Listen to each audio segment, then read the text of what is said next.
tabernáculo, y nosotros miramos el Antiguo Testamento todo en su densidad y lo miramos de una manera global. El Antiguo Testamento tiene una única función general, o sea, aunque el Antiguo Testamento nos provea de muchas cosas, o sea, de conocimiento de historia, de conocimiento del origen de Israel, del conocimiento de las fallas del rey David, de las virtudes de Abraham, o sea, aunque nosotros conozcamos todo eso, realmente el Antiguo Testamento es profundamente profético y simbólico, solamente tiene un propósito. Todo lo que hay en el Antiguo Testamento prefigura al Señor Jesucristo, todo. Y por eso es que nosotros tenemos que ir a la Escritura con una capacidad de ver lo que realmente Dios nos quiere mostrar. Por ejemplo, si nosotros compramos un rompecabezas, ¿cierto? Nosotros, para poder armar ese rompecabezas, tenemos que mirar la imagen que aparece en la tapa del rompecabezas. Pero si nosotros no miramos la imagen, ese rompecabezas son como una cantidad de fichas que hay que ir uniendo, ¿cierto? Y de pronto lo vamos haciendo con sentido común, mirando los colores, mirando las formas, discerniendo las cosas, pero es mucho más fácil si nosotros tenemos un cuadro de todo. Entonces, a veces hay que mirar al Antiguo Testamento con admiración, por un lado, con respeto, también con lástima, con dolor, de que ellos no podían ver, nunca pudieron ver en el Antiguo Testamento, a excepción de algunas personas, como Abraham, como algunos profetas, algunos hombres del Antiguo Testamento pudieron ver a Jesucristo, pero no todos lo pudieron ver. Nosotros hoy podemos mirar al Antiguo Testamento y ver a Jesucristo desde el primer capítulo de la Biblia, en el Génesis, cuando dice que habló Dios y que Jesucristo es el verbo de Dios, el creador de todo. O sea, nosotros podemos ver a Jesucristo desde el primer capítulo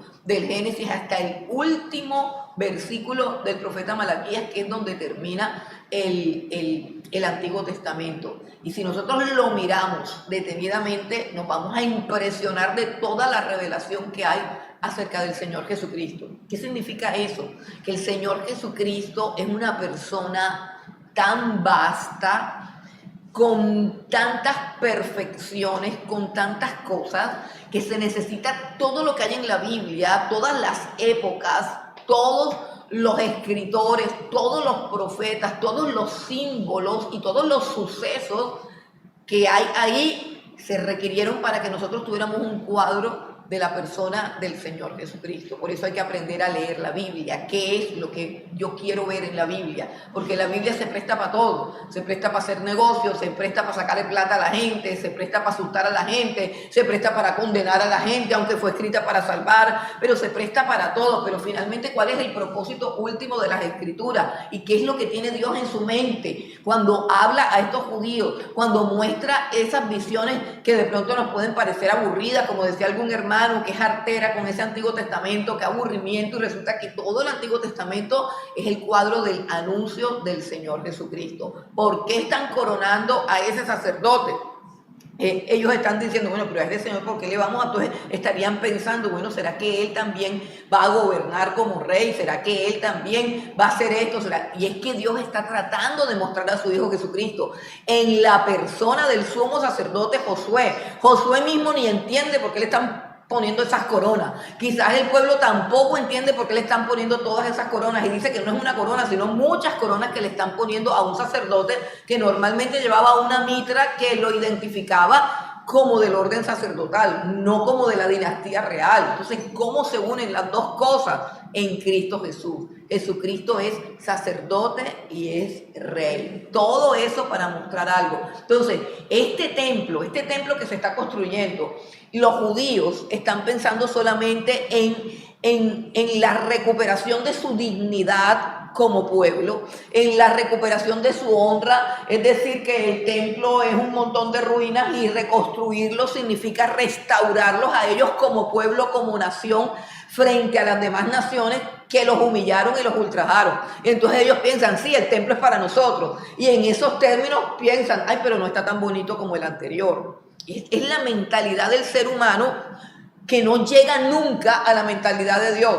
Y Dios tiene que llevarnos a nosotros, a través del Señor Jesucristo, a través de su palabra y a través del Espíritu Santo, a comprender estas verdades que en un momento dado no se podían comprender y que la falta de comprensión, o sea, el no poder comprender, sino solamente ver, ellos decían, ay, pero el templo de Salomón era de oro, ay, pero el templo de Salomón tenía unos leones aquí de marfil, el templo de Salomón tenía unas maderas finísimas que trajeron de yo no sé qué parte, y este templo, entonces ellos solamente veían eso y este templo no es nada, y no entienden que para Dios ese templo tampoco es nada, sino que lo tiene que construir, porque en ese templo tiene que manifestarse la gloria de Dios cuando venga el Señor Jesucristo. O sea, Dios tiene que reconstruir el templo por causa del plan de salvación que implica la llegada del Señor Jesucristo, del Mesías prometido, que es el cumplimiento de todas las promesas que se le han hecho desde Abraham hasta el último de los judíos. Todas esas promesas están pendientes por cumplir y Dios quiere mostrar esa gloria, pero no la pueden ver. ¿Por qué? Porque solamente están concentrados en lo que sus ojos ven, unas paredes descubiertas de oro, descubiertas de la madera preciosa, descubiertas de todo. Y Dios trata de comunicarnos lo que hay en nuestra mente. Por eso es que nosotros tenemos que pedirle siempre a Dios que nos ilumine, que nos haga entender, que nos muestre su gloria, que nosotros podamos de verdad conocer a Dios a través de los medios que Él provee, que es a través del Señor Jesucristo. Pero todo el Antiguo Testamento era el medio para conocer al Señor Jesucristo. Todo el Antiguo Testamento está lleno de cuadros de la persona del Señor Jesucristo. Y cuando pensamos en eso y que esos cuadros fueron dados al pueblo de Israel y que el pueblo de Israel no pudo ver en su mayoría, solamente un remanente, y de eso tratan todas las profecías que vienen ahora para finalizar el libro de Zacarías, solamente un remanente logró ver a Jesús.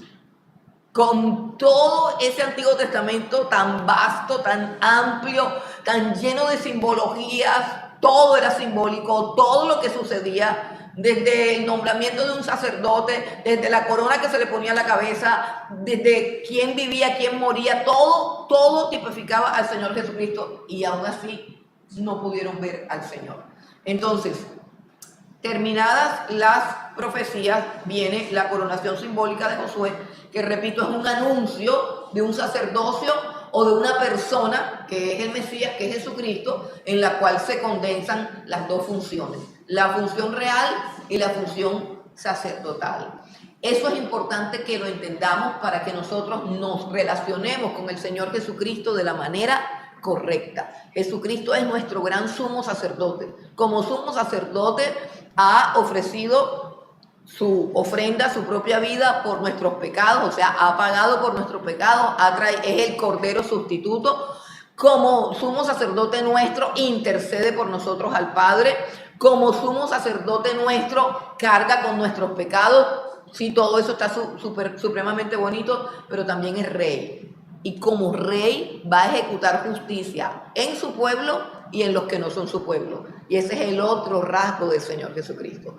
Jesucristo va a ejecutar justicia sobre su pueblo primeramente y sobre todas las naciones. En la película nos dicen algo bien importante, un principio muy importante de cómo este pueblo de Israel, de cómo todos los imperios, todos los gobiernos, todos los reyes, todos los presidentes, todos los gobernantes de la tierra son establecidos por Dios, son movidos por Dios. Dios los pone, Dios los quita. ¿Qué es lo que mueve a Dios? Y de qué manera los gobiernos se manifiestan como dignos de alcanzar misericordia, la parte sacerdotal, o como merecedores de castigo, la parte de Jesucristo Rey. O sea, ¿cómo hace? Porque Jesucristo es Rey y sacerdote, ¿pero qué? ¿De los judíos? ¿De los cristianos? No, de toda la tierra, de toda la humanidad. Absoluto por completo, universal. Ok, ¿y a quién trata Él de manera sacerdotal? ¿A quién trata Él de manera redentora, misericordiosa, perdonadora? ¿Y a quién trata como rey, sometiéndolo, castigándolo y disciplinándolo? Entonces ahí decían algo que no sé si lo captaron, es que todo se reduce en cuanto a las naciones. O sea, Dios las va colocando a nivel de naciones, es decir, no estoy hablando de a nivel personal. ¿Cómo me relaciono yo con Dios Pues a través de Jesucristo soy hijo de Dios o enemigo de Dios, dependiendo de mi relación con Jesucristo. Listo, eso es a nivel personal y ahí sí no importa de qué nación sea, porque todo aquel que se relaciona con Dios a través de Jesucristo deja de ser de esa nación y se convierte en una nación santa. Se convierte prácticamente en el verdadero Israel. Todo aquel, repito, que abraza a la persona de Jesucristo para creer en Él, para obedecerlo, que lo abraza como sacerdote y también se somete a Él como rey, esa persona deja de ser colombiana, deja de ser argentina, deja de hacer todo eso y empieza a ser parte de una nación de la cual es parte tanto el Israel físico como el Israel espiritual que vendríamos a ser nosotros. Recuerden, en la carta de Pablo a los Efesios, él dice que de ambos pueblos, gentiles y judíos, de ambos pueblos hizo uno solo a través del Señor Jesucristo y que derribó la pared de las enemistades que tenían que ver con las ordenanzas de los mandamientos judíos y Él ha hecho un solo pueblo, que son todos los judíos que creen en el Señor Jesucristo y todos los gentiles que creen en el Señor Jesucristo. Esos son ahora el pueblo de Dios y esos son los verdaderos descendientes de Abraham. Bueno, eso para yo explicar cómo se relaciona Dios con el mundo o cómo se mueve o cómo mueve Dios las fichas del mundo. Pero hay una forma también como Dios se relaciona con las naciones y eso es algo que nosotros a veces perdemos de vista. Todos los profetas tienen al final de su libro profético, tienen juicio a todas las naciones. Es decir, Jeremías profetizó para el reino de Judá, sí, y todo su ministerio fue para profetizar a Judá, lo mismo Ezequiel, Isaías, etcétera, etcétera. Pero al final, este mismo profeta tiene un compendio de juicios para todas las naciones de la tierra. Ajá. Y esos juicios, ¿con base a qué y qué son? Entonces ahí nos decían ese principio. ¿Cómo se relaciona Dios con las naciones? Y esto es muy importante para que lo tengamos claro. Cuando una nación es vista con misericordia por Dios y cuando una nación es vista como enemiga y está en la lista del juicio de Dios. A ver, ¿quién me responde? Acá lo dijeron. ¿Quién me responde? ¿Qué es lo que hace la diferencia en que Dios vea a una nación como su enemiga o como no enemiga? Sí. Según su relación con el pueblo. Exactamente, y eso está dado desde que Dios llamó a Abraham: bendeciré a los que te bendijeran y maldeciré a los que te... Las naciones todas son malas. En todas las naciones hay gente ladrona, corrupta, mentirosa, adúltera y todo. Pero ¿qué es lo que define la posición de la nación frente a Dios? Y eso es importante, hermano, importante. Nosotros no le paramos bolas a esas cosas, porque nosotros disociamos la política, o sea, hacemos lo contrario. ¿Qué es lo que está haciendo Dios con el sacerdote Josué? Está uniendo política, Estado y religión, lo está uniendo todo, está diciendo: yo soy soberano sobre todo, soy soberano sobre el culto, soy soberano sobre la política, soy soberano sobre la economía. ¿Y qué es lo que pasa con el pueblo de Dios o con algunos creyentes? Que permiten la soberanía de Dios sobre el culto, pero no la permiten sobre su economía, sobre sus finanzas, sobre la manera como invierten, ni sobre la manera como votan. Ahí fuera contigo, hago lo que me da la gana.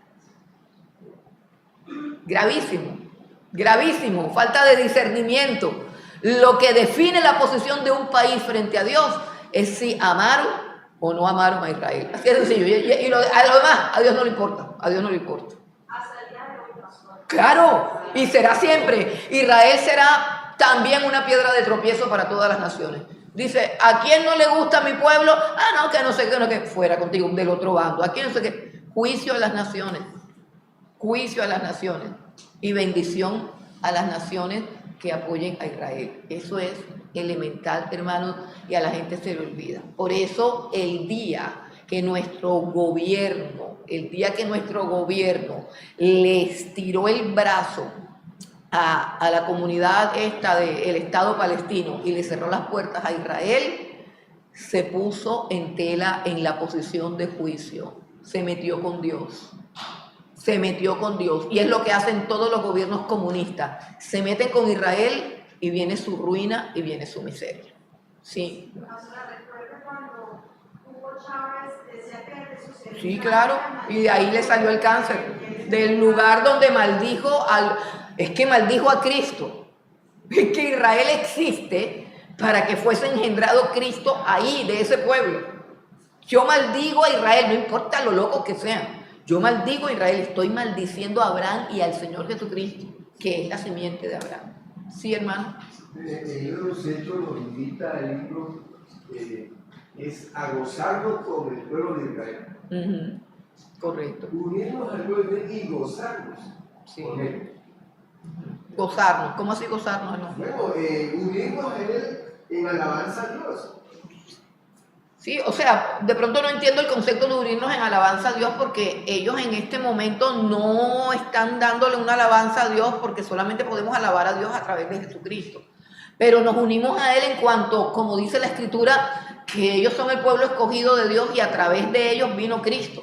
Entonces, para nosotros, no importa lo que pase con Israel, ellos son el pueblo escogido y a través de ellos vino nuestro Mesías, a través de ellos viene nuestro Rey. Y nosotros sabemos que a su tiempo, y es la profecía que viene acá, Israel tratará, o sea, Dios tratará con Israel, y Israel podrá reconocer con mucha lágrima, con mucho dolor, con mucha vergüenza y humillación, pero tendrá que reconocer que ese es el Mesías, que ese es el Señor. Vamos a mirarlo porque aquí están todas esas profecías un poco desordenadas, un poco místicas. Cada escritor tiene su estilo, pero bueno, sigamos.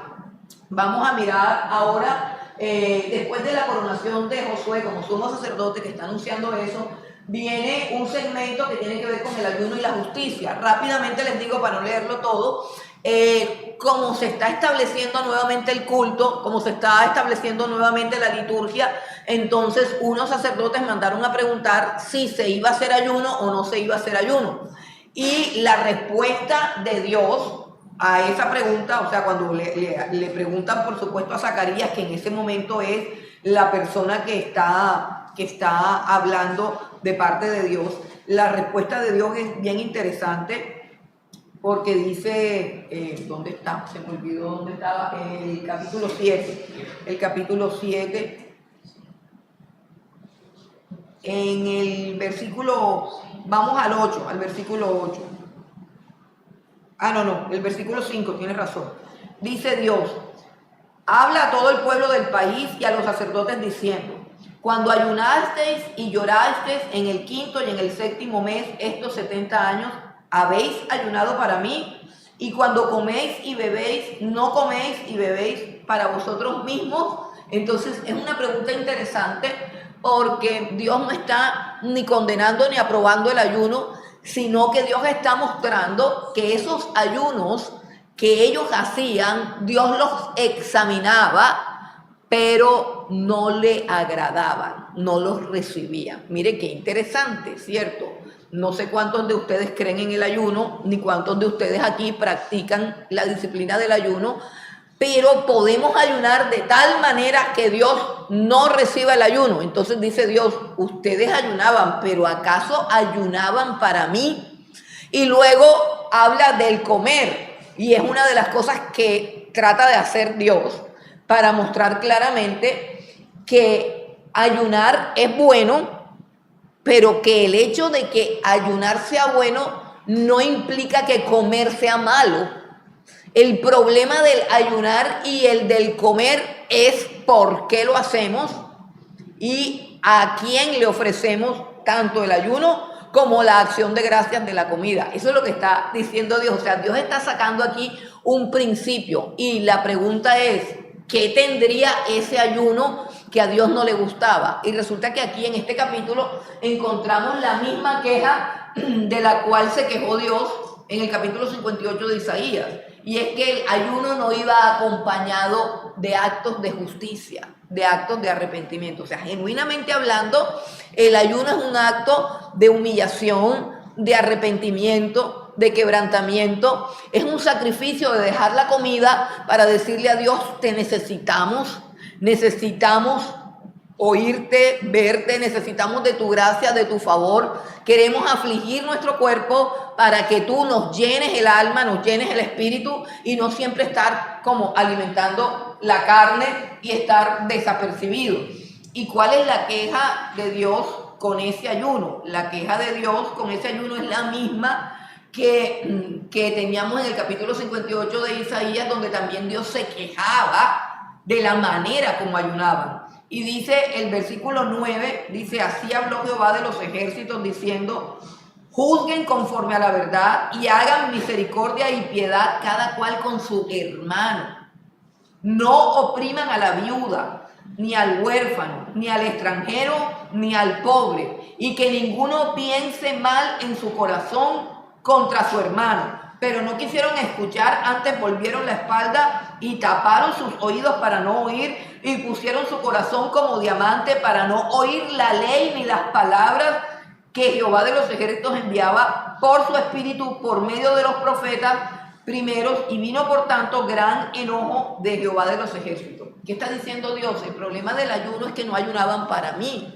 Porque si hubieran ayunado para mí, me hubieran escuchado y hubieran entendido que era lo que yo quería que ustedes hicieran. ¿Y qué es lo que Dios pide ahí? Que es lo mismo que pide en el capítulo 58 de Isaías, que habla exactamente de lo mismo. Un ayuno que se volvió un ritual, un ayuno que se volvió religiosidad, hasta motivo de orgullo, de soberbia. Hasta en el Antiguo Testamento encontramos un ayuno que se convirtió en una herramienta para asesinar a un hombre, para quitarle una viña. O sea, el ayuno se puede convertir en algo perverso. El ayuno se puede convertir en algo que Dios aborrezca. Sí, si no es para escuchar a Dios, oír a Dios y obedecerlo, si no es para quebrantar el corazón y examinar qué estoy haciendo mal y de qué manera yo puedo corregir lo que estoy haciendo mal. Y Dios está pidiendo cómo son las relaciones con nuestros hermanos. O sea, no sirve de nada ayunar si yo estoy de pelea con alguien en mi casa.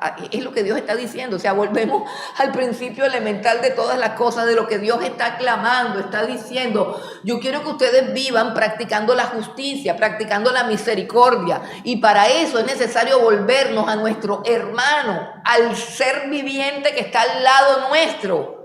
Esa es la esencia del ayuno. O sea, si yo vengo a ayunar acá, yo tengo que venir en paz con mis hermanos. Yo tengo que practicar todas aquellas cosas que Dios quiere que practiquemos, que son la expresión de Él, expresión de Él. Dios es un Dios de misericordia. Ay, sí, qué linda la misericordia de Dios. Sí, pero lo que Dios quiere es que nosotros expresemos esa misericordia en actos claros que manifiesten esa misericordia. Dios es un Dios de perdón. Dios quiere vernos profesando perdón, profesando misericordia. Pero si nosotros en nuestra casa somos juicio, somos enojo, somos amargura, somos murmuración, ¿para qué venimos a ayunar? ¿Para qué venimos a ayunar? Entonces es lo que Dios está diciendo. Nuestra vida personal, Dios se mete en nuestra vida personal, lo que hace que mi alabanza sea grata delante de Él, lo que hace que mis diezmos sean gratos delante de Él, lo que hace que mi oración sea grata delante de Él, es la vida íntima, real y verdadera que Él puede contemplar cuando no estoy hablando con Él, entre comillas, cuando estoy hablando con mis hermanos, cuando estoy manifestando lo que realmente soy. Entonces, ahí es donde Dios me está viendo, cuando no estoy en culto, cuando no estoy en el devocional, cuando no estoy en la oración, cuando estoy lavando los platos, cuando estoy en mi casa, cuando estoy en el tráfico, cuando se me atraviesa gente adelante, cuando me tocan la puerta, cuando me piden algo, cuando me irritan, cuando me atacan. ¿Quién soy yo? Y eso es lo que Dios está pidiendo. Eso es lo que Dios está pidiendo. Y está pidiendo que coman, sí, pero que también cómo comemos. Y dice, y cuando comen, comen para la gloria de Dios. Y encontramos un texto en 1 Corintios, capítulo 10, versículo 31, que si lo tienen por ahí, 1 Corintios, capítulo 10, versículo 31, que es un versículo que dice que hagamos lo que hagamos, sea que comamos, sea que bebamos, hagámoslo todo para la gloria de Dios.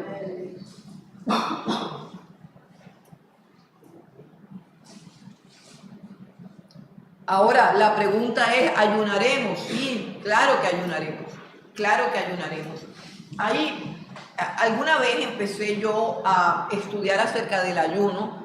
¿Por qué? Precisamente porque hay tanta revelación a veces en contra del ayuno y a veces a favor del ayuno y tantas explicaciones acerca del ayuno. Y realmente cuando hice un estudio sobre el ayuno encontré una enseñanza que la voy a sintetizar, donde decía que el ayuno de la iglesia tiene que ser un ayuno diferente al del pueblo de Israel, porque el pueblo de Israel ayunaba por sus pecados, por su maldad, por arrepentimiento, por todo lo que había venido, porque había venido sequía, turbación por causa de su pecado, por causa de su idolatría, por causa de... Pero dice, la iglesia no debe ayunar por eso, porque nuestros pecados fueron llevados en la cruz del Calvario. O sea, nosotros no podemos ayunar para ser limpiados de pecado. Podemos ayunar de pronto para que nuestros sentidos sean limpiados, porque el Señor nos advierte acerca de que hay cosas que cargan el corazón. Dice que tengan cuidado de que vuestros corazones se carguen con glotonería y los afanes de este siglo y todas esas cosas y los afanes y todo eso. Bueno, ok, entonces una vida de exceso de comida no es una vida en la que pueda fluir en oración, no es una vida en la que pueda fluir en la presencia de Dios, porque el exceso de comida produce pesadez, produce letargo, ensombrece los sentidos. A ver, cuando acabamos de comer así al mediodía, no nos da así como un sopor, así como un cansancio, una ganas de irse a dormir. A usted cuando acaba de comer no le dan ganas de orar, ni de cantar alabanza, ni de hacer un estudio bíblico, ¿o sí? Ah, bueno, entonces sí. Ok, entonces sí, la comida no tiene ese potencial. El ayuno sí, el ayuno no. Bueno, usted dirá, cuando yo ayuno, ya yo sé, es que el problema del ayuno, nos estamos metiendo en el asunto del ayuno, pero es importante porque esa es una práctica que está toda olvidada. Mire, cuando uno comienza a ayunar y no está acostumbrado a ayunar y no le gusta ayunar, pues el cerebro manda pero todas las, digamos, las retaliaciones, el ataque. El cerebro se pone en modo, me van a matar. O sea, el cerebro se convierte, entonces a usted le empieza a doler todo. A usted le empieza a doler todo, le comienza a dar rabia, le pica aquí, le pica acá, le da mareo, siente que se va a morir y el cerebro le dice, eso no es bueno, eso no es bueno, eso es malo, te puede dar algo. Y todo eso, todo, cuando tú comienzas a ayunar, todo tu cuerpo se rebela contra eso. Pero cuando tú logras someter a tu cuerpo y tu cuerpo ya sabe que irremediablemente tiene que quedarse sin comer, lo cual puede pasar a veces y de pronto no estamos exentos de que pase algo así.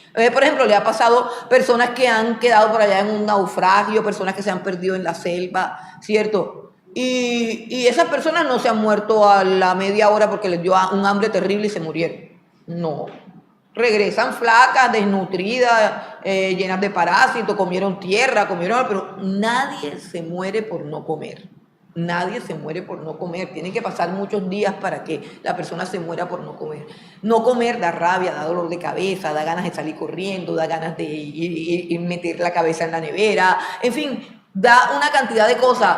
Pero si tú, precisamente de eso se trata, el ayuno es una guerra, el ayuno es un altar, el altar es un matadero y matar la carne implica todo ese proceso. Si tú logras pasar al otro lado y ya tu mente, tu cerebro y tu estómago entienden que griten lo que griten y hagan lo que hagan, no les vas a dar de comer, entonces se quedan calmaditos. Y ahí comienza la parte espiritual, ahí es cuando comienza el Espíritu Santo a actuar en tu vida, ahí es cuando comienza el fluir. No creas que uno ayuna porque es que eso es chévere, no. Pero fíjese, hermanito querido, que es tan bueno el ayuno que ahora está de moda. Ahora los deportistas, la gente que se preocupa por la imagen y todo eso, todo el mundo anda promoviendo el ayuno. Hubo un hombre que se ganó un Nobel de yo no sé qué cosa, porque descubrió que el ayuno producía sanidad, porque mataba yo no sé qué cosa. Total, es que el ayuno es bueno y ahora todo el mundo ayuna. A los que no les gusta ayunar es a nosotros, los cristianos son los únicos que no les gusta ayunar.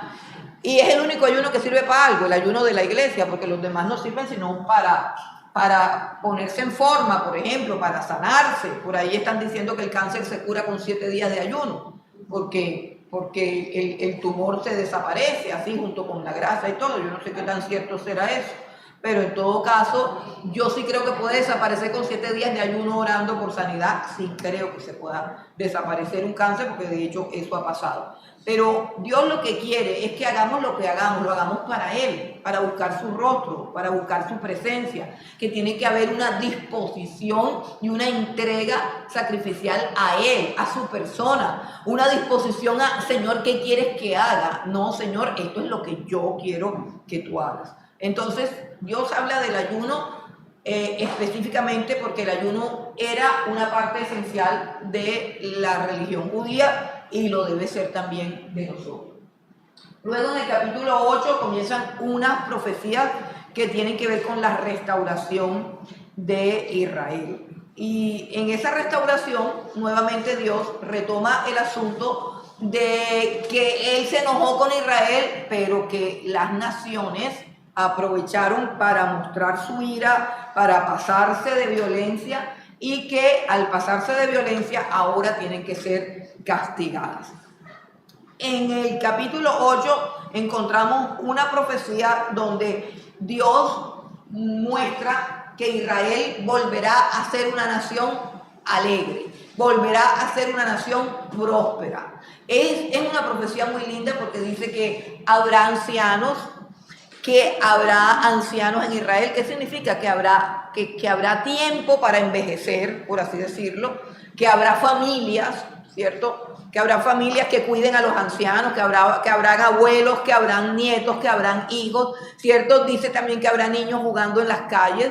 Y es interesante cómo Dios habla de estas cosas, porque muestra a un Dios que en su corazón lo único que quiere es nuestro bien y nuestra felicidad. O sea, es un Dios que se goza en que los niños salgan a jugar a la calle, en que los abuelos envejezcan y consientan a sus hijos. O sea, en la vida de la familia, en la prosperidad de una nación. Y Dios está diciendo que todo eso va a volver, que todo eso va a regresar. Y esta profecía se ha cumplido un sinnúmero de veces en Israel. Vuelve a caer, vuelve a ser restaurada, vuelve a ser prosperada, vuelve a ser bendecida. Sí, Camilo, ibas a preguntar algo. Sí, yo no estaba así, pero te confundí un poquito con la Biblia. Sion es Israel. Sión, sí, Sión es un monte en Israel donde se van a adorar y se le dice Sión, o sea, lo llaman Sión. ¿Y qué? Jerusalén es la capital de Israel, es la sede del culto, es la sede del templo. O sea, Israel es toda la tierra con todas las 12 tribus y toda la tierra que fue apartada por Dios o que fue ofrecida o prometida a Abraham. Todo eso es Israel, es mucho más de todo lo que ellos han abarcado en la historia, es mucho más la tierra de Israel. O sea, tiene unos límites geográficos mucho más amplios que los que tiene ahora. Sí, una capital política, pero en términos bíblicos Jerusalén es la capital. Jerusalén es la capital y tengo entendido que hay un proyecto para que vuelva Jerusalén, un proyecto dirigido por el mismo Netanyahu para hacer que la capital vuelva a ser Jerusalén. Con la intervención de Trump también, por supuesto, que se volvió el secretario de Israel ahora. ¿Cómo? Estás en Israel. Sí, pero todavía no lo han hecho, pero sí es un proyecto de y nosotros sabemos que pues que en tiempos bíblicos la capital siempre fue Jerusalén. Y es Jerusalén, en los tiempos bíblicos es Jerusalén porque allí es donde Dios ordenó que se construyera el templo. Que ese lugar donde está construido el templo es el que de forma simbólica se le llama el monte Sión, que va a ser el monte del trono de Dios, el monte donde va a reinar el Señor Jesucristo y se van a cumplir todas estas profecías que hay aquí. Bueno, continuamos con la restauración de Israel. Bueno, el capítulo 8 es toda una narrativa de una Israel restaurada, próspera, bendecida. Miren, todo ese proceso nosotros lo hemos visto, no lo voy a leer porque lo hemos visto. Si usted no lo ha visto, busque en YouTube, hay una cantidad de documentales del año 1948, un año después de terminada la Segunda Guerra Mundial, que tuvo ¿cómo es que se llama? El resultado tan terrible, exacto, de 7 millones de judíos masacrados y torturados. Entonces, con base en ese holocausto es que nace nuevamente la nación de Israel. Busque el origen de Israel y busque la historia de todo lo que pasó. Ya no estamos hablando de profecía, estamos hablando de lo que pasó, de cómo comienzan unos poquitos, porque nadie quiere ir, de eso habla Zacarías, que la gente se acomodó. ¿Por qué? Porque el judío tiene una bendición, a donde él llega es prosperado.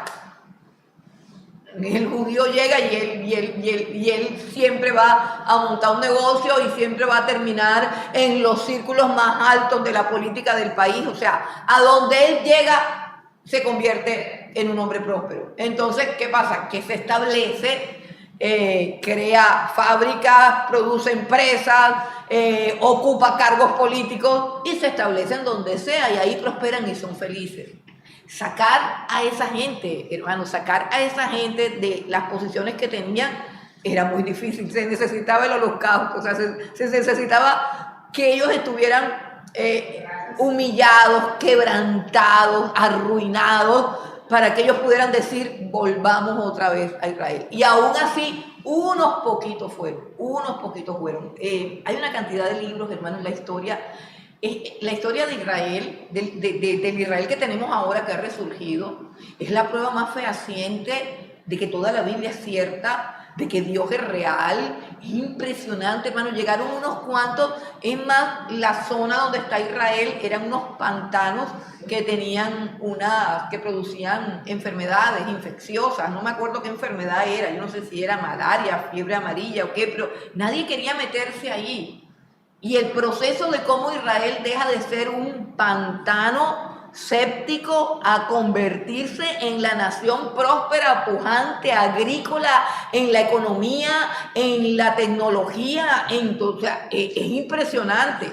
Y todo lo que pasa cuando ellos llegan, hay, hermanos, 3 naciones, sé que son Libia, Egipto y Jordania, se unen para acabar con unos cuantos judíos que han llegado a edificar eso. Se unen y se han escrito libros acerca de lo que pasó en esa guerra. Y los que manejaban los aviones de Egipto, de Libia, de Jordania, dicen que sus aviones no eran derribados así por algo que les caía, sino que les caía algo de arriba hacia abajo. Los aviones eran todos derribados de arriba hacia abajo, como en los tiempos bíblicos. Era una guerra que era imposible que Israel ganara.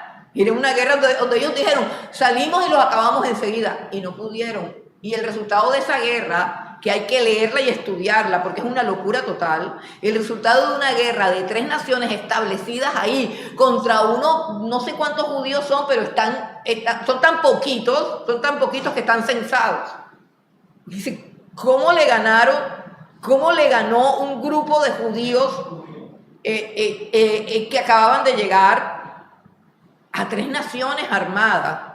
¿Cómo les ganó? O sea, eso hay que leerlo en el libro porque es una locura total, es inaudito cómo ellos logran ganar eso, y el resultado es no solamente que ganan, sino que se apoderan de unas colinas, que son las colinas de las cuales hablan los salmos, que Israel, como tiene montes, Jerusalén a su alrededor, las colinas del Golán, que la tenía el territorio enemigo, y después de que los atacaron para acabarlo, resultó que no sé cómo, hay que analizar bien eso, porque esa parte yo nunca la he podido entender porque es sobrenatural. En vez de terminar, bueno, que terminen ahí donde estaban. No, se expandieron después de esa guerra, se expandieron y alcanzaron todas las colinas del Golán, que son las que les dan a este territorio, a la parte que tiene Israel ahora poseída, porque es más, le da como un muro alrededor de ellos, como seguridad. Entonces, Hermano, esa historia, son historias que están ahí y que voluntariamente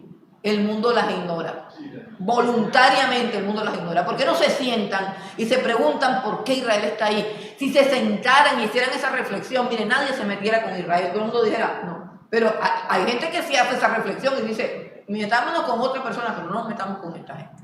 Entonces, todo ese tiempo, todo lo que Dios está diciendo acá, y cada vez que hay un compendio, o sea, hay un juicio para Israel en todos los libros proféticos y luego hay un juicio para las naciones. ¿Y por qué? De las naciones que se aprovecharon de que Israel estaba vulnerable porque estaba siendo disciplinado por Dios y empezaron a atacarlo. Por eso uno mejor no se mete con ellos. Pero hay gente que no entiende eso, sobre todo la gente que tiene una mentalidad satánica.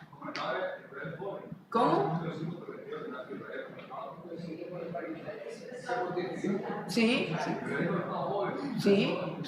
es un estado joven y se ha convertido en una potencia tecnológica, agrícola, ganadera. O sea, tú te pones a mirar, impresionante, y está rodeada de todos los enemigos. No tiene ningún amigo en su frontera. Ningún amigo hay en la frontera de Israel. Todos son enemigos y prosperan. ¿Cómo? O sea, por favor, eso es elemental. O sea, nada más es conocer la historia de Israel y sentarse y decir, aquí está pasando algo que no entendemos. Claro, es el pueblo de Dios. Somos 8 millones de personas que más o menos tienen 8, 10 millones y pues Egipto tiene 46, 48 millones. Entonces no se explica cómo un Egipto no acaba con Israel que tiene 7 millones, 8 millones de personas. No, y que no los atacó. Es que precisamente, yo creo que no los ha atacado más desde esa vez que los atacó. Los atacó aliados, aliados cuando no pudieron y el testimonio era ese, que ellos estaban siendo derribados desde aquí.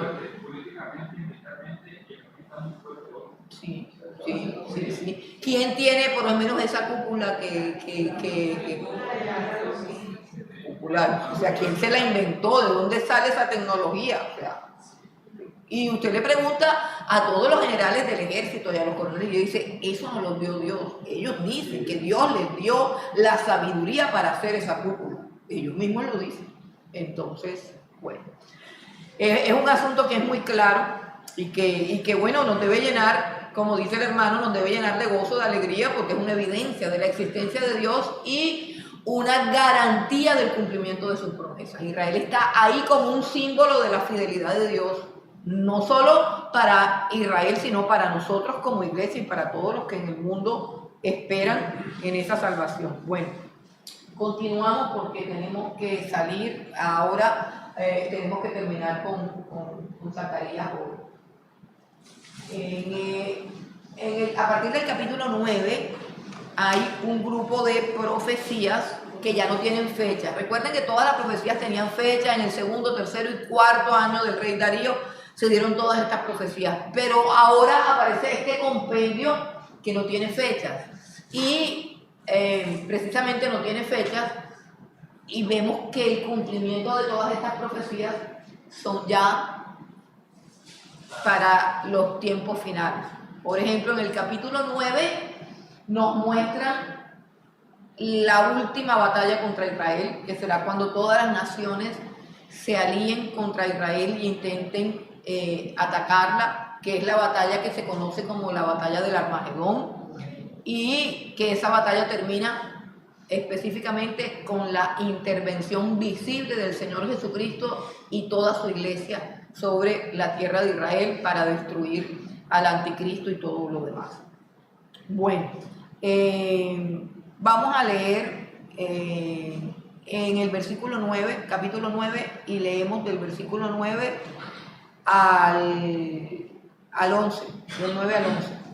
Alégrate mucho, hija de Sión, da voces de júbilo, hija de Jerusalén. He aquí tu rey vendrá a ti, justo y salvador, humilde y cabalgando sobre un asno, sobre un pollino, hijo de asna. Y de Efraín destruiré los carros y los caballos de Jerusalén, y los arcos de guerra serán quebrados. Y hablará paz a las naciones, y su señorío será de mar a mar, y desde el río hasta los fines de la tierra. Y tú también por la sangre de tu pacto serás salva. Yo he sacado tus presos de la cisterna, en que no hay agua.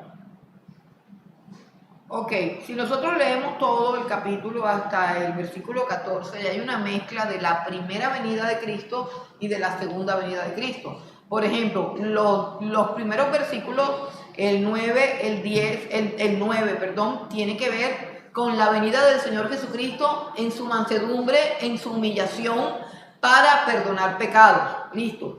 Pero cuando ya vamos al versículo 10, entonces vemos la segunda venida de Cristo. Es como si condensaran todo en un mismo evento, que es Cristo viniendo acá a la tierra, específicamente viniendo a su pueblo, a Israel, pero primero viene de esa manera y luego sí viene como un guerrero. Y miren que dice, por ejemplo, en el versículo 14 dice, y Jehová será visto sobre ellos. Cuando habla de que él será visto, habla de la profecía que dice que todo ojo le verá. Ya no será que es que a mí me parece que es, que yo creo, que me pareció que era una visión. No, que es real. Dice, y Jehová será visto sobre ellos, y su dardo saldrá como un relámpago, y Jehová el Señor tocará trompeta, e irá entre torbellinos del austro.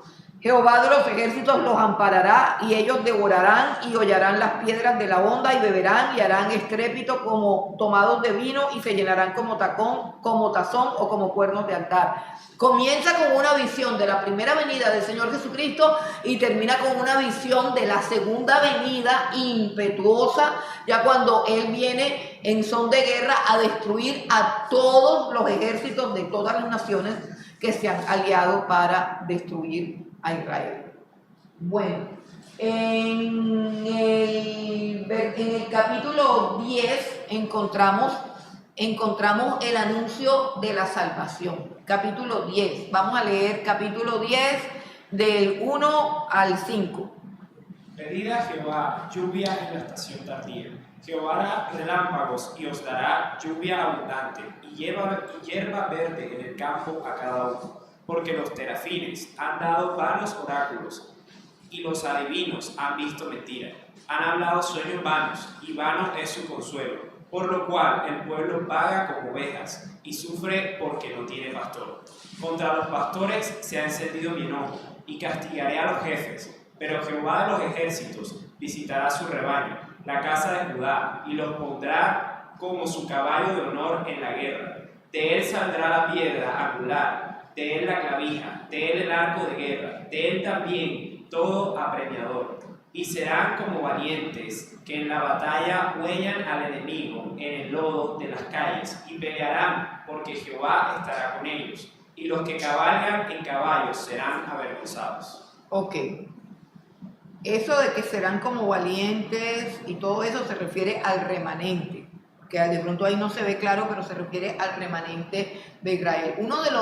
Una de las causas de que el pueblo se pierda es los líderes. Los líderes tienen mucho que ver en la perdición de un pueblo, y por eso Dios, así como va a castigar a todo aquel que le ha hecho daño a Israel, como por decir las naciones que se levantaron contra Israel, el Señor también va a castigar a los pastores que de una u otra manera influyeron en su caída, ¿cierto? Y entonces Él llama a Israel a que ore a Él, a que se dirija a Él, y dice que le pidan a Él la lluvia en la estación tardía. Es decir, que aunque haya pasado tanto tiempo, Dios todavía les puede responder, y que Dios tiene un conflicto con toda la mentira, o sea, toda la mentira que le han enseñado los falsos pastores. Entonces dice, porque los terafines han dado vanos oráculos, y los adivinos han visto mentira, han hablado sueños vanos, y vano es su consuelo, por lo cual el pueblo vaga como ovejas y sufre porque no tiene pastor. La desgracia más grande del pueblo de Israel fueron sus líderes, que se corrompieron. Los que lideraban al pueblo de Israel se torcieron, se volvieron a la idolatría, aparecen los falsos maestros, aparecen los adivinos. Hay una forma de llamar a todos estos falsos profetas que Dios dice aquí, los llama adivinos, y en otras Biblias aparece la palabra hechiceros. Para Dios, un falso profeta, una de esas personas que dice, ay, yo tuve un sueño, yo tuve una visión, así te dice Jehová, inventan cosas de su propia imaginación, de su propio corazón, para decirle a otra persona lo que obviamente la otra persona quiere oír, ¿cierto? ¿Quién no quiere que le digan que va a ser prosperado? Que se va a ganar la lotería, que va a comprar un carro nuevo, que viene, como decía una de estas pastoras, y que veo maletas, veo llaves, maletas y llaves, o sea, maletas, viajes y llaves, sí, hermano, a uno le toca ver esas cosas, llaves, eso es casa, carro, o sea, llaves y maletas, y a todo el mundo, comenzaba la señora a profetizar y comenzaba así, veo maletas, pisarás la nieve, veo maletas, pisarás la nieve, veo llaves, tienes llaves en las manos, y ¡ah! Todo el mundo, ¡ah! A la gente le encanta eso, hermano, a la gente le encanta eso. Entonces, si los que están ahí, las maletas y las llaves, están en pecado, están en adulterio, son mentirosos, son avaros, son tramposos, son chismosos, son murmuradores, ¿cómo se van a arrepentir si la profeta llegó y le dijo que le iban a dar llaves, maleta y que iba a pisar la nieve? Queda peor que antes. ¿Por culpa de qué? De ese poco de pastorcillos, profetillos, que a la gente le fascinan. A la gente le fascina. Es que aquí a algunos de ustedes también les gusta. Y me miran con cara de que no. Aquí uno les dice la verdad. Ay, vamos donde la señora tal para que nos diga. Sigan oyendo vascuencias. Sigan oyendo idiotadas. Y sigan engañándose. No, señor. Eso no es así. La verdad está escrita aquí. Pero es que a la gente le gusta siempre. Imagínense que fulanita estaba donde sutanita buscando consejo. Yo sí, porque ya yo se lo di, pero no le gustó. Porque es que van buscando para que me digan lo que yo quiero oír, Entonces, ¿por qué no se los digo? Porque Dios dice que todo ese poco de gente que le dice a su rebaño lo que el rebaño quiere oír, vea, no va a echar el cuento. Pero como ellos no conocen a Dios, sí les gusta echar mentiras. Yo sí sé en quién he creído. Y si yo me pongo a decir, sí, yo veo maletas, veo nieve, yo lo que veo es que eres un mentiroso, que eres un tramposo y te tienes que arrepentir. Porque si no le digo eso, entonces no es porque no me guste, yo sé cómo funciona eso. Mire, eso mueve dinero. Y yo diría, ay, Harold, veo maletas, te veo por allá en Europa con saco, corbata, mira, veo carro, mira, ese carro que tú tienes, olvídate que lo que viene es un BM. Y yo oigo todo eso y me quedo así espantado. Digo, pero si ese señor es un tramposo, mentiroso, no paga nada, y entonces no ve maletas, ve nieve, ve nada, pero a ustedes les gusta, yo me los conozco, es que a mí vienen y me cuentan, yo no me digan nada, déjalo, que siga correteando hechiceros y brujos. Bueno, dice, los terafines dan vanos oráculos y Dios los va a castigar. Versículo 3, contra los pastores se ha encendido mi enojo y castigaré a los jefes, pero Jehová de los ejércitos visitará su rebaño. Entre todo ese pueblo que anda como loco detrás de ese poco mentirosos, tramposos, entre todo ese pueblo hay rebaño de Dios. Hay una cantidad de avaros y sinvergüenza que eso es lo que quieren oír, pero también hay pueblo de Dios, o sea, un pueblo incauto, un pueblo que ama la verdad, pero no la conoce, porque no hay quien se la diga. Entonces Dios dice que ese remanente Él lo va a tomar y lo va a restaurar, y dice que en medio de ese remanente saldrá la piedra angular, o sea, de en medio de ese remanente judío vendrá el Señor Jesucristo. Y dice el versículo 6, yo fortaleceré la casa de Judá y guardaré la casa de José y los haré volver, porque de ellos tendré piedad y será como si no los hubiese desechado, porque yo soy Jehová de Dios, Jehová su Dios, y los oiré. Y será Efraín como valiente y se alegrará su corazón como a causa del vino.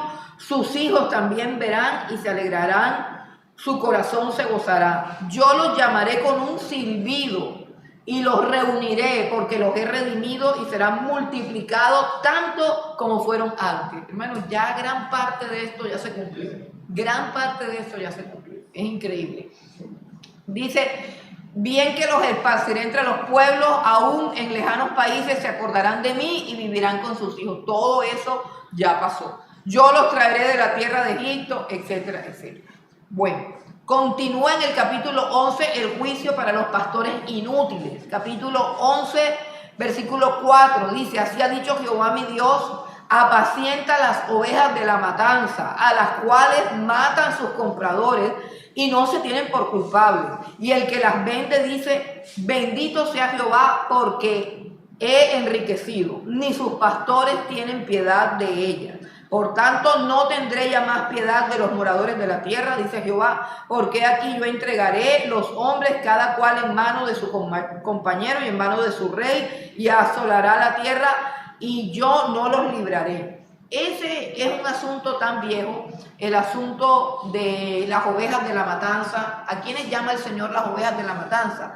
A las ovejas que son pastoreadas por pastores inútiles que lo único que hacen es quitarles toda la plata, con engaños, con mentiras, prometiéndole cosas como eso, como que van a pisar la nieve, como que van a tener carros nuevos, pero todo eso es a cambio de que se despojen de toda la plata, los arruinan con mentiras, los engañan, los confunden, los arruinan y finalmente terminan diciendo que ellos son de Dios porque Dios los ha bendecido y Dios los ha prosperado.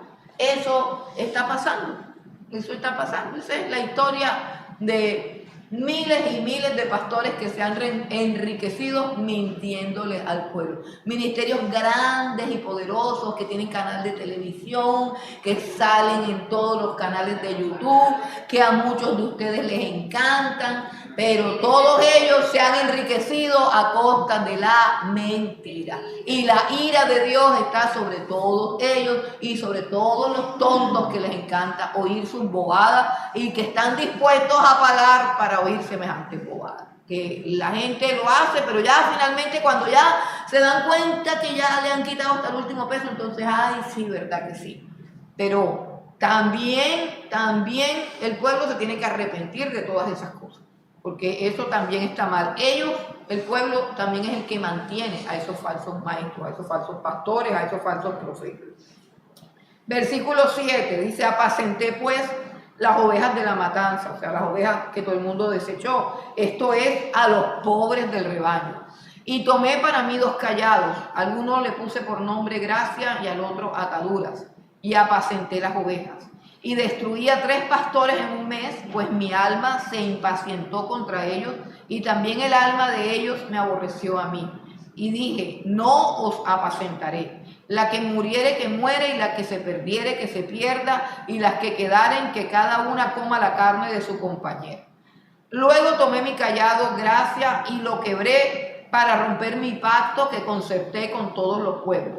Y fue deshecho en ese día, y así conocieron los pobres del rebaño que miraban a mí, que era palabra de Jehová. Y les dije: si os parece bien, dadme mi salario, y si no, dejadlo. Y pesaron por mi salario 30 piezas de plata.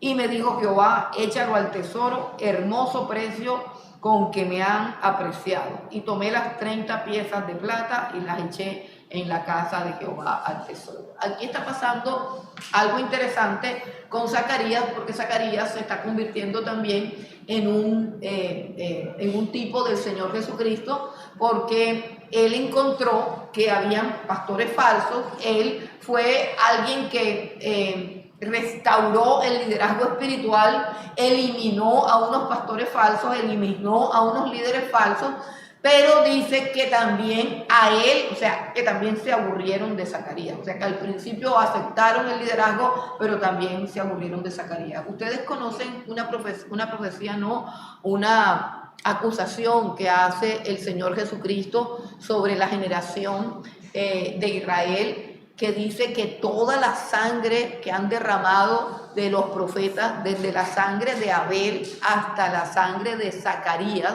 a quien mataron entre la entrada y el altar. Este es Zacarías, el hijo de Berequías. A Zacarías lo mataron por este tipo de profecías, porque Zacarías se convirtió en un hombre que defendía la integridad del pastorado, que reprendía a los falsos maestros, que proclamaba la verdad, y finalmente él expulsó gente del templo y se hizo una persona odiosa. No tenemos como un testimonio de exactamente cómo fue que lo mataron y por qué. Es el Señor Jesucristo el que testifica de que a él lo mataron en el templo. Él muere en el templo asesinado por quién sabe qué falsos pastores hay ahí. Pero al mismo tiempo también esta profecía o sea, él se convierte también en un tipo de Cristo porque también a Cristo lo asesinan estas ovejas. O sea, Cristo viene a pastorear el pueblo de Israel y el pueblo de Israel inicialmente lo recibe con bombos y platillos, lo recibe en el Domingo de Ramos diciendo ese es nuestro rey, siempre que él hace milagros, multiplica panes, multiplica peces, sana a los enfermos, todo el mundo está feliz con él, pero luego sin más allí, sin más acá, todo el mundo también quiere que lo crucifiquen. Entonces, este es un asunto que nos habla del Señor Jesús y más adelante dice que él los entrega a un falso pastor. Se cree, o sea, algunas posiciones teológicas dicen que ese falso pastor que viene después del Señor Jesucristo, que es el verdadero pastor, es el anticristo. Aquí dice, en el versículo 14 dice que quebré luego el otro callado llamado ataduras para romper la hermandad entre Judá e Israel. Y me dijo Jehová, toma aún los aperos de un pastor insensato, porque aquí yo levanto en la tierra a un pastor que no visitará las perdidas, ni buscará la pequeña, ni curará la perniquebrada, ni llevará la cansada puesta, sino que comerá la carne de la gorda y romperá sus pezuñas. Ay del pastor inútil que abandona el ganado, hiera la espada a su brazo y su ojo derecho del todo se secará a su brazo y su ojo derecho será enteramente oscurecido. Continúa el juicio para los pastores falsos, los pastores malos. Se cree que ese último pastor será el anticristo, quien también aparecerá para destruir y aprovecharse del pueblo de Israel. Bueno, vamos al capítulo 12. Que es el más lindo. A partir del capítulo 12 y el capítulo 14, las profecías hablan de la conversión final de Israel. La conversión final de Israel. Vamos a leer del 12, tenemos tiempo, sí, 12, del 1 al 5. Profecía de la palabra de Jehová acerca de Israel.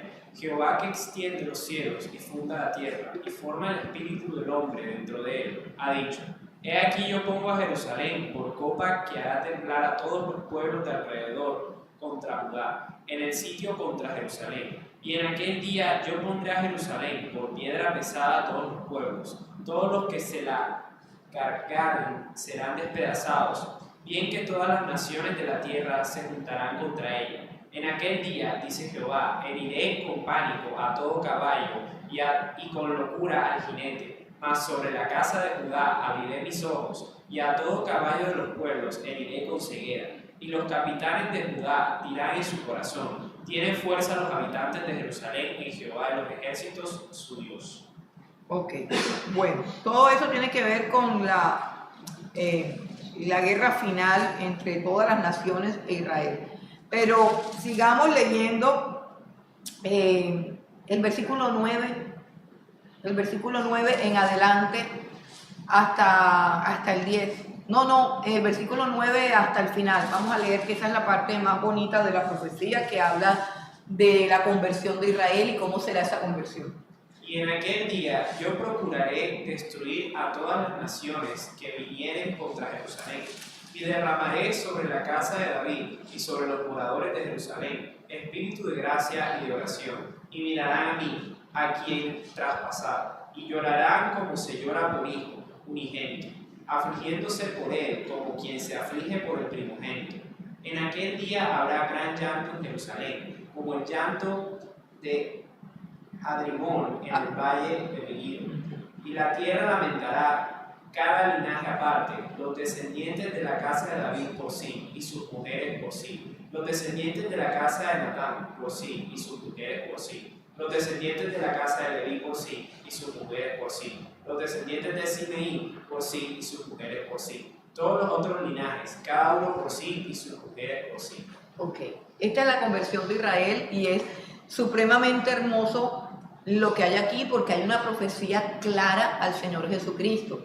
Una profecía que es el fundamento, por ejemplo, de la deidad del Señor Jesucristo, en tanto que Él dice, y mirarán a mí, a quien traspasaron. O sea, está hablando Dios y Dios dice, me mirarán a mí, al que traspasaron, y llorarán como se llora por su hijo unigénito. O sea, llorarán con la comprensión de dos cosas, que ese fue el que traspasaron. Por eso es que dicen, mirarán al que traspasaron. Las señales de la crucifixión están perfectamente en el cuerpo de Jesucristo ahora mismo. Sabemos por los evangelios que el Señor Jesucristo tiene un cuerpo glorificado, pero que es un cuerpo de carne y hueso. Eso es importante que lo sepamos y lo repito siempre porque el Señor Jesús en los evangelios al final cuando hace sus apariciones recalca mucho el que tengamos claro que su cuerpo es real, que tiene un cuerpo de carne y hueso, pero que es un cuerpo glorificado, o sea, un cuerpo que no se enferma, que no muere. Pero lo increíble de ese cuerpo, que a pesar de que es un cuerpo glorificado, tiene las marcas de la crucifixión. Tiene la marca del costado, tiene la marca de sus manos horadadas, tiene la marca que lo identifica. Así que cuando Israel vea a su Mesías llegar, que va a llegar en un momento que más adelante miramos, en un momento glorioso, en el momento en que más lo necesitan, Él va a aparecer y lo primero que va a ver Israel es las señales de quién es Él. O sea, ¿cómo van a identificar que ese es el mismo Jesús? A través de sus heridas. Mirarán al que traspasaron. Nosotros por acá en el Apocalipsis encontramos el mismo texto. Esto que está en un profeta del Antiguo Testamento, lo encontramos también en una visión de Juan. En el libro del Apocalipsis, nosotros encontramos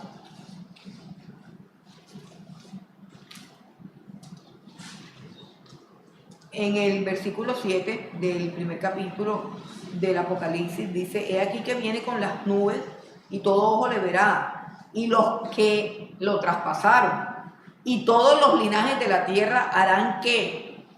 Lamentación. Y acá Zacarías nos dice que llorarán con un llanto terrible, o sea, todos los linajes de Israel llorando al ver al Mesías, al darse cuenta que finalmente él era quien decía ser, pero no solamente eso, sino que ellos mataron a su Mesías.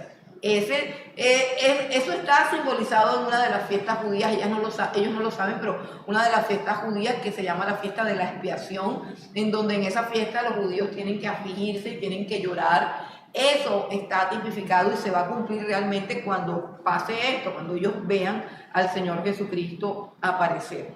El capítulo 13 dice que en aquel tiempo habrá un manantial abierto para la casa de David y para los habitantes de Jerusalén, para la purificación del pecado y de la inmundicia. Ese manantial es el mismo Cristo. Ese manantial es ese mismo costado abierto de donde brotó su sangre. O sea, todo lo que hay en estos profetas es suficiente para evangelizar a un judío. Es interesante que cuando se le habla a los judíos de estos textos, ellos dicen que no los conocen, que nunca los han visto, pero estos son textos de la Torá con el que se puede evangelizar claramente a un judío, porque los judíos no reconocen el Nuevo Testamento, pero todo el Antiguo Testamento apunta al Señor Jesucristo.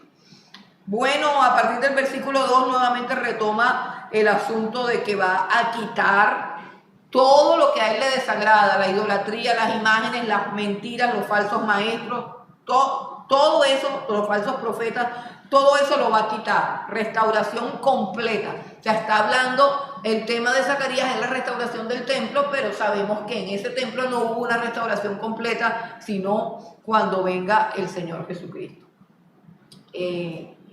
Otra profecía que apunta al Señor Jesucristo y que está confirmada por el mismo Jesucristo en el Nuevo Testamento es la del versículo 7, donde dice, levántate, oh espada, contra el pastor y contra el hombre compañero mío, dice Jehová de los ejércitos. hiere al pastor y serán dispersadas las ovejas, y haré volver mi mano contra los pequeñitos. Y acontecerá en toda la tierra, dice Jehová, que las 2/3 partes serán cortadas de ella y se perderán. Y todo esto tiene que ver con los juicios del Apocalipsis. Y se perderán, mas la 3/3 parte quedará en ella. Y meteré en el fuego a la 3/3 parte y los fundiré como se funde la plata y los probaré como se prueba el oro. Él invocará mi nombre y yo le oiré y diré pueblo mío, y él dirá Jehová es mi Dios. O sea, Israel va a pasar por todo un momento, un proceso de angustia y de dolor. Todo lo que está ahí resumido tiene que ver con los 7 años de la gran tribulación, donde Israel será completamente purificado y limpiado. Luego tenemos el capítulo 14, que habla del reinado del Mesías, cuando él llegue. Entonces, el relato comienza con el momento en que todas las naciones están sitiando a Israel, unidas para combatir a Israel. Todas las naciones, imagínense, en ese momento todas las naciones serán enemigas de Israel y estarán dispuestas a acabar con Israel, y en ese momento aparece el Señor Jesucristo. Capítulo 14, versículos del 1 al 4. He aquí el día de Jehová viene, y en medio de ti serán repartidos tus despojos, porque yo reuniré a todas las naciones para combatir contra Jerusalén, y la ciudad será tomada, y serán saqueadas las casas y violadas las mujeres, y la mitad de la ciudad irá en cautiverio, mas el resto del pueblo no será cortado de la ciudad. Después saldrá Jehová y peleará con aquellas naciones, como peleó en el día de la batalla. Y se afirmarán sus pies en aquel día sobre el monte de los olivos, que está enfrente de Jerusalén al oriente, y el monte de los olivos se partirá por el medio, hacia el oriente y hacia el occidente, haciendo un valle muy grande, y la mitad del monte se apartará hacia el norte y la otra mitad hacia el sur. Sigue leyendo hasta el versículo 7. Y huiré al valle de los montes, porque el valle de los montes Hasta el llegará hasta Asal. Huiré de la manera que huiste por causa del terremoto en los días de Usías, rey de Judá, y vendrá Jehová mi Dios, y con él todos los santos. Y acontecerá que en ese día no habrá luz clara ni oscura. Será un día el cual es conocido de Jehová, que no será ni de día ni de noche. Pero sucederá que al caer la tarde habrá luz. Acontecerá también en aquel día que saldrán de Jerusalén aguas vivas, la mitad de ellas hacia el mar oriental y la otra mitad hacia el mar occidental, en verano y en invierno. Y Jehová será rey sobre toda la tierra. En aquel día Jehová será uno y uno su nombre. Ok, esta es una descripción de todo lo que va a pasar el día en que Jesucristo venga sobre la tierra. O sea, va a haber una gran guerra o un gran intento de guerra, por así decirlo, que es la guerra del Armagedón. Va a haber un gran terremoto, el monte de los olivos se va a partir en dos. El Señor Jesucristo, cuando llegue, dice que pondrá sus pies donde Él llega, o sea, donde Él aparece, es en el monte de los olivos. Y a partir de ahí, toda la geografía de esa área va a ser completamente transformada. Y dice que será un día supremamente extraño porque no se sabe si es de día ni es de noche. Cuando estudiamos el Apocalipsis nos damos cuenta que para ese momento histórico, entre comillas, se han caído gran parte de las estrellas, el sol se ha oscurecido en 3/4, es decir, lo que está alumbrando la tierra es el resplandor de su venida, que es un resplandor que dice la carta a los tesalonicenses, que matará al anticristo, que matará a todos los que estén allí solamente con el resplandor de su venida. Entonces, toda la tierra será transformada. Ahí comienza el reinado del Señor Jesucristo, y la profecía de Zacarías termina relatando lo que sería lo que nosotros conocemos como el milenio, como el reinado del Señor Jesucristo aquí en la tierra. Ojo, en el milenio todo el mundo no es bueno, pero sí hay justicia. ¿Me hago entender? No todo el mundo es bueno, pero sí hay justicia. De tal manera que a los malos les va mal y a los buenos les va bien. Es decir, no hay gente así como, ¿cómo se llama? Así como interceptada, así como infiltrado. O sea, que uno dice, ay, pero si ese hermanito se congrega, mira qué malo es. Eso no va a haber. O sea, los malos son malos y los buenos son buenos, y al bueno le va bien y al malo le va mal.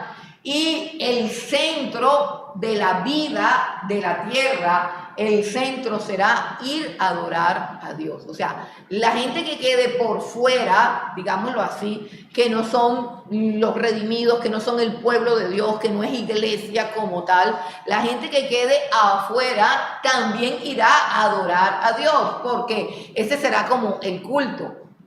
Subir al monte porque todos los territorios van a ser aplanados y solamente quedará en alto relieve el monte de Sión, y allí tendrá su trono el Señor Jesucristo, y la vida de las naciones consistirá en ir a adorarlo, ir a consultarlo, ir a verlo, ir a escucharlo.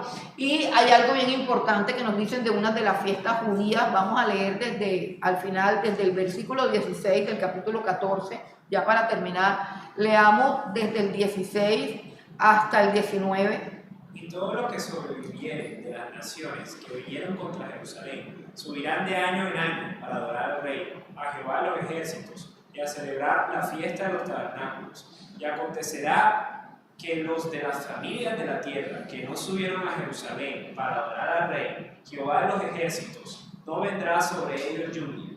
Y si la familia de Egipto no subiere, no viniere, sobre ellos no habrá lluvia. Vendrá la plaga con que Jehová herirá a las naciones que no subieron a celebrar la fiesta de los tabernáculos. Esta será la pena del pecado de Egipto y del pecado de todas las naciones que no subieren para celebrar la fiesta de los tabernáculos. Ok, la fiesta de los tabernáculos es una fiesta bien importante.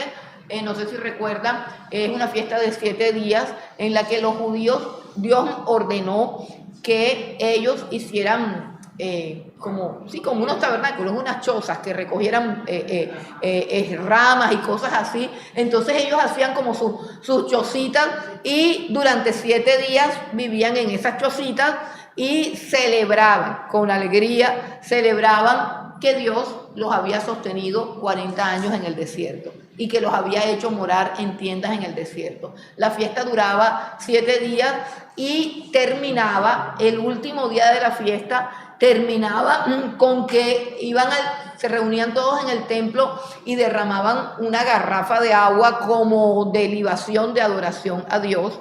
Ese es el gran y último día de la fiesta del que habla Juan en el capítulo 7, cuando Jesús se levantó y dijo: si alguno tiene sed, venga a mí y beba. El que cree en mí, como dice la Escritura, de su interior brotarán ríos de agua viva.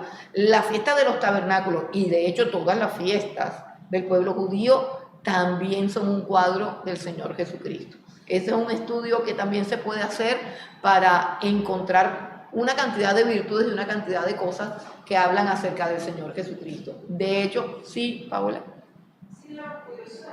Sí, la llaman el Sukkot, ahora se llama el Sukkot. Sí. Hacen como unos cuadraditos en madera. Ajá. Y lo viene hechecito. Ajá, Es exacto. una cosa muy bonito, pero lo hacen en medio de las plazas. Ah, ok. Sí, esa fiesta es sagrada. Y el significado de esa fiesta es eso, que Dios vino a morar con ellos, que los hizo morar en tiendas, pero básicamente la palabra tabernáculo es la que utilizan para decir que Cristo vino acá a la tierra y hizo su morada con nosotros. El significado básico es: Dios está con nosotros. Y por eso es una fiesta, o sea, porque se supone que debemos alegrarnos y debemos celebrar que Dios está en medio de nosotros. Y mire cuán importante es, en términos para el milenio, que Dios está diciendo que cualquier nación que no quiera subir así, o sea, que ese cuento así de que yo el domingo no voy al culto porque llegó mi tía, ay, vayan y cuéntenle eso ese día para que vean. Ay, viene la sequía, no hay lluvia, castigo. Así que ojo, aprenda a congregarse ahora, porque si no, se va a poner maluca la cosa. Entonces, hermanos, pues nada, aquí termina. Este es el final del libro de Zacarías. El cumplimiento perfecto de toda la profecía de Zacarías no ha llegado. Viene cuando Cristo venga a la tierra y todos podamos reunirnos a verlo con nuestros propios ojos. Así que Por eso es que es importante estudiar a estos profetas, por eso es que es importante que podamos adorar a Dios en espíritu y en verdad, que podamos entender lo que hacemos, que podamos conocer al Dios que adoramos y que podamos comprender los tiempos. Todo lo que se está moviendo, toda la turbación que hay, todo el revuelo que hay, es porque Dios quiere darle cumplimiento a todas estas cosas. O sea, así como Dios ha cumplido todas las profecías antiguas, esta también la tiene que cumplir. Así que